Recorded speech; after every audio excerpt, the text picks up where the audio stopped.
Monday Night Chat with Wong Chen. Brought to you by the Member of Parliament for Subang. Hi, welcome to our Monday Night Chat, episode 13. We're shooting this on a Thursday. The budget is coming out on Friday. So we're not really going to talk about the budget. The budget review will be the following episode 14. So for this week, we're just going to try and recap some fundamental things that we've been pushing, which is on Policy Monday. We're going to discuss what we intend to do the next 9 months on non-financial implication reforms. And then as usual, we'll do Q&A in 120 seconds.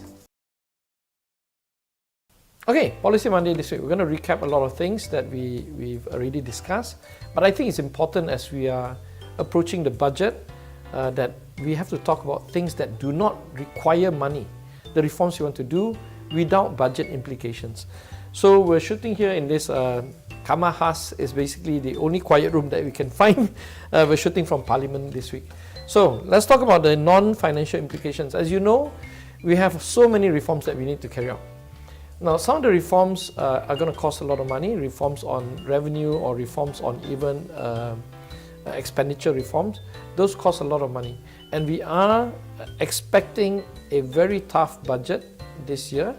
And therefore, there's not a lot of money to do things we want to carry out, but there are a lot of things that we can do without money. And this is the important thing. We're going into 6 months into the new government, and I have to say that, I'm disappointed that the pace of reform for non-financial implication reforms have been extremely slow. Therefore, it is very important at this midpoint in this episode 13 to recap some of the things that we want to do. Okay, broadly, there are 3 categories. The first one is anti-corruption reforms. We need to carry out a batch of anti-corruption reforms. That includes, limiting power of the Prime Minister, making the Prime Minister accountable for many things, making sure that MACC is completely independent. Let me just give a simple example, like Whistleblower Protection Act. We have a Whistleblower Protection Act 2010. The Clause 6, which allows the whistleblowers limited ability of protection if they whistleblow on a scandal. They can only report to the police, the MACC. Now, they can't report to the media, they can't publish it, they can't do free things that if they don't trust the authorities. If they're reporting on authorities, imagine that they have to report to the authorities as well, so the authority have power to cover up the thing. And also, in addition to that, Clause 6 states very clearly that you can whistleblow, but you cannot whistleblow things which are illegal, which means if this thing is considered an official secrets act, you can't whistleblow on that. So what I'm trying to stress is this anti-corruption measures reforms I want to do is a mere amendment to Clause 6. It doesn't require 10 million, 100 million, 200 million, a billion of allocation. You just come to Parliament, propose amendment to Clause 6, we'll just amend it and get it done. So the pace of reform is quite slow. So the first set, as I say, is anti-corruption reform. We've not seen a lot. The asset declaration has been delayed a bit, and I'm not happy with the actual content of the asset declaration, but that's another separate issue. The second type of category of reform is really parliamentary reform, which is why I've been travelling a bit, going to Norway, Australia, trying to reform the standing committee structure to ensure that the parliament actually becomes sovereign and not subsidiary to the executive. So those reforms are now slowly happening with the return of Anwar Ibrahim in Parliament, and we are trying to form a new caucus as well, in addition to everything else, a new caucus to look into governance and reforms. Yeah. So the third category is human rights, which is why like last week I said I went to Korea. The human rights reforms are essential: freedom of press, freedom of speech. But most important on human rights is that we sometimes overlook the issue regarding the socio-economic rights, and those are basic human rights as well.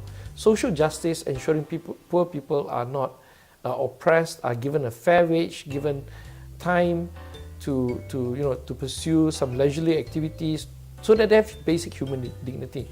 So the approach is much more wider, but these are the 3 categories of reforms that we need to push.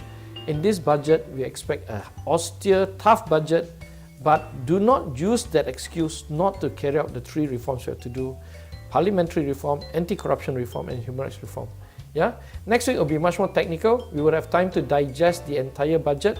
So next week, hang on to that, is going to be the budget episode for Monday Mic Chat.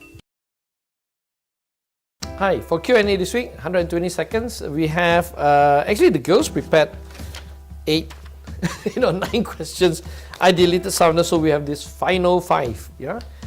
So let's start the clock now. Okay. Tokpa joining Bersatu and 40 MPs might cross over to Bersatu. My position, absolutely not good. I mean, Tokpa is a good friend of mine. I think he should have stayed at least 6 months and before he joined us, but that's Bersatu's decision.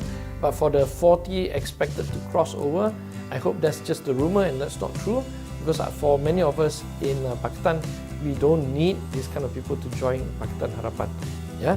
Number 2, the Lion Air crash. First, condolences to all the victims and the families. But we should really review the Lion Air's performance in Malaysia as just a safety measure. I don't think it's right to ban them. After a tragedy like this, we just have to make sure that all the low-cost carriers, maintain a decent standard going forward. Number 3, primary school exams, where primary 1, 2, 3 are abolished. I think it's an excellent idea because kids at that age have no idea. They shouldn't be streamed into anything. In fact, in many developed countries, they don't even separate the so-called clever, not so clever, or medium student. It shouldn't be the case. They all should be in a group class together. As they grow older, I think much later you can then start to stream them. Number 4, marital rape. Marital rape is rape, so there's no question about it. We shouldn't distinguish the two things. Even though you're married, the woman is not a property of yours. You cannot rape as you will.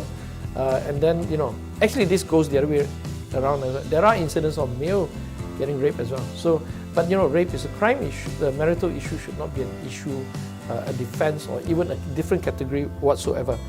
Brazilian's new president, right wing, the Donald Trump of the of the Latin America, or I don't know what you call it, South America. That's not good news, because we're seeing generally the rise of right-wing politicians coming back into power. Yeah, so let's see whether we can, make sure that this stops around the world. That's it for Q&A this week. Hi, my name is Diana. I'm a new intern at YB Wong Chen's office. I graduated from the PhD in medical science from the Australian National University. I'm also one of ANU Malaysia Institute board member. That's how I met YB Wong Chen when he visited ANU during September. I'm currently waiting for my postdoctoral training in Singapore or in Qatar, and YB invited me to join his internship while waiting for my attachment. So yes, what I like. I guess the reason I interned with him, I want to learn more about policy making, and one of the main issues that I'm interested to bring forward is the job prospect for science graduate in Malaysia. So I'm currently researching on that issue, interviewing several people, and try to put a reasonable plan in place for the policy paper.